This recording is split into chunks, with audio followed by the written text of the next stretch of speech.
Hi everybody, my name is Larsen. In this video I want to show you how you can use a triad pair to really spell out sort of a nice C major 7 sharp 5 or Lydian Augmented sound, and in that way create sort of a more surprising ending to a cadence like a 2-5-1 cadence. If you want to learn more about jazz guitar, about improvising over changes, interesting scale choices or arpeggios, then subscribe to my channel. If you want to make sure not to miss anything, then click the little bell notification icon next to the subscribe button.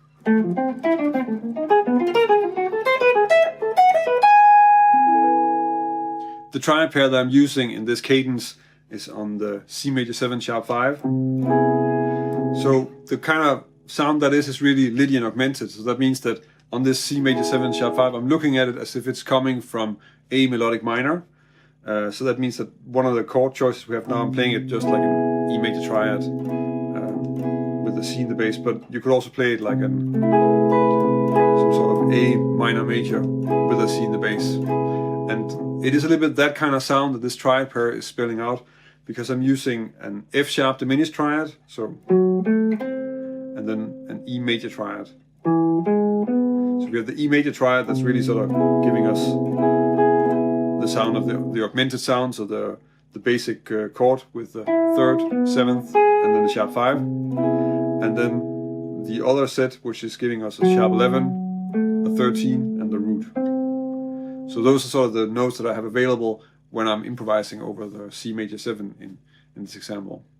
The line is first just using a pretty straightforward F major 7 arpeggio based thing on the D minor, so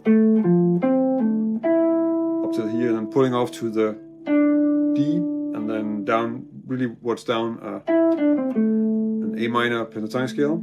On the G7 altered, first 2 quartal arpeggios, this one from B flat, and then the one from B, which is kind of really spelling out G7 sharp 9, then down to A flat, F, and then we come to the sound on the C major 7 sharp 5. So first the F sharp diminished triad, and then to the E major triad, but this I'm playing in a pattern. So first we get the root position, F sharp, and then a first inversion E major, but then played 5th, 3rd, root.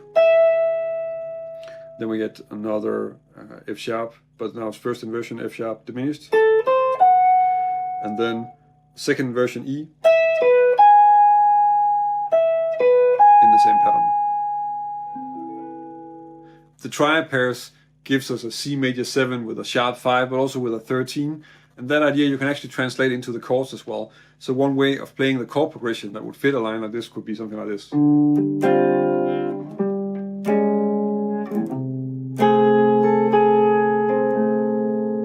So here I'm first using just a D minor 11, then my G7 is also sort of a modern sounding chord in the sense that it's not a complete G7 voicing, because it's a D flat major triad over a G bass note. And then on the C major 7, I'm really using the sort of A minor major shell voicing, even adding the root on top here, to have both the sharp 5 and the 13 in the voicing, which is sort of a nice, tense and quite spicy sound.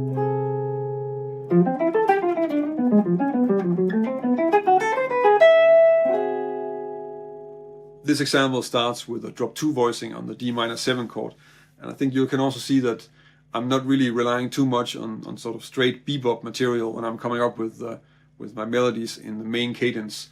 So it's not only on the C major 7 chord that I'm using other types of material, I'm also leaning a little bit more towards the more modern sounds in the way that I'm choosing arpeggios like quartal arpeggios and drop 2 voicings, just to have a cadence that kind of fits with the sound that I want to use on the C major 7 sharp 5. So the first thing we have is an F major 7 arpeggio, but then as a drop 2 voicing, so then a scale one, and then on the G7 first an F half diminished arpeggio descending, and then we get a G7 or a D flat 7 flat 5 arpeggio, however you want to look at it. You can look at it as a G7, that kind of makes sense with this, of course, because this is G7 altered, played from the 5th, so D flat, B, G, F, and this leads us into the triad pair on the C major 7 sharp 5. So first the F sharp diminished, and then the E, So what I'm doing here is I'm first playing up the F sharp diminished triad, and then I'm going down to the closest note and playing the ascending E major triad from there. So from C down to B, and then up the major triad here. So E, from B to G sharp, then again down to F sharp. And then just to make an ending out of this, I go down to B, and then I go further down to G sharp and skip up to the E to end the line.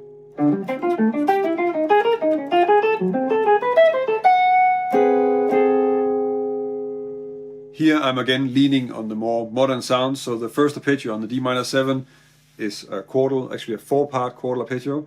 So that's this one from D. And then another quartal arpeggio, but now from A.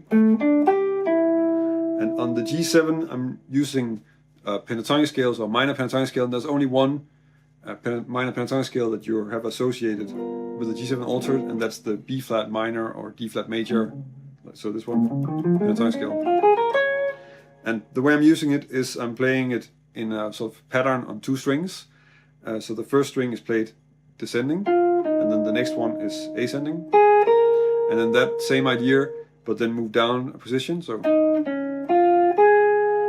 and then I move up and resolve that to the A on the C major 7. And here that's the first note of an F sharp diminished triad, where there's a spread triad this time. So, and then I'm chaining that together with a first inversion E major triad down to the C, F sharp, and then ending up on the high F sharp, which is sort of a first inversion F sharp diminished triad, adding this chord.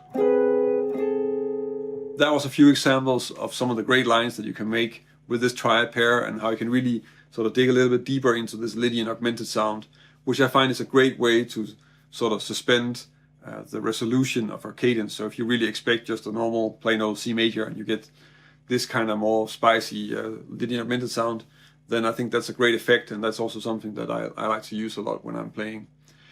If you have a triad pair for melodic minor sound like this one, or maybe also just for a more normal major sound, then leave a comment on this video. I think that's probably something more of us are interested in. I like the kind of melodies that you can make when you're chaining these sort of triad inversions together a lot. I think that's a great way to create some more sort of angular and more modern sounding melodies. So that's something I'm exploring quite a lot, and I'm of course always looking for sort of good combinations of triads to work with. And of course, if you want to check out more stuff on triad pairs, I have a whole playlist that I'll link to in the description of this video that you can also check out if you want to have some more ideas and check out how I play the different versions and stuff like that. If you want to learn more about jazz guitar and this is the first time you see one of my videos, then subscribe to my channel. The videos that I publish here every week are on finding some solid methods and good strategies to explore all the great things that you can check out on jazz guitar and with improvising. If you like this video and you want to help me keep making videos, then check out my Patreon page. I'm very grateful for the support that I'm getting from my patrons, and it's because of that I can keep on publishing videos every week. So if you join us over on Patreon, I can also give you something in return for your support. That's about it for this week. Thank you for watching, and until next week.